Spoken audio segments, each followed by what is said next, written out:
Payot Libraire et l'Hebdo vous présentent Marque-Page.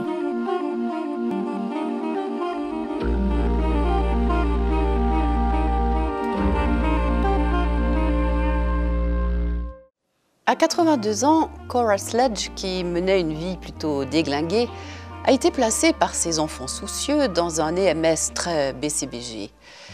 Pas son truc, vraiment. Alors, moitié pour se distraire, moitié pour se venger, la vieille dame indigne empoigne son cahier et sa plume et entreprend de raconter sa vie, des secrets qu'elle n'avait jamais livrés et qui en fait la délivrent.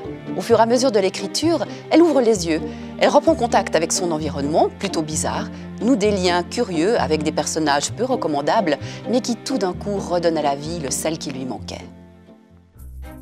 Dean a emmené Glenda dans la cuisine pour lui faire voir les traces de cramé à l'endroit où la graisse avait pris feu dans la poêle surchauffée.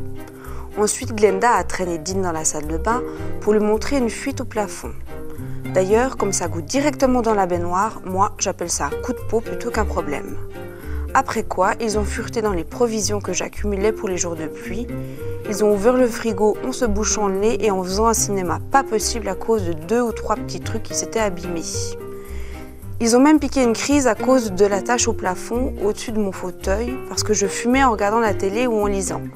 Pourtant là, c'est vraiment pas compliqué. Une petite couche de peinture et l'affaire était réglée. On peut souhaiter à Leslie Larsen d'avoir vraiment une grand-mère comme Cora Sledge. Car cette vieille dame, insupportable par bien des aspects, est aussi extrêmement attachante, adorable. Et les souvenirs qu'elle raconte dans son cahier, ils sont tristes, poignants, mais elle sait les traiter pour en faire quelque chose. Et ne serait-ce que pour ça, sa leçon de philosophie est un regard différent, mais tonique sur la fin de la vie. Payot Libraire et l'Hebdo vous ont présenté Marque-Page.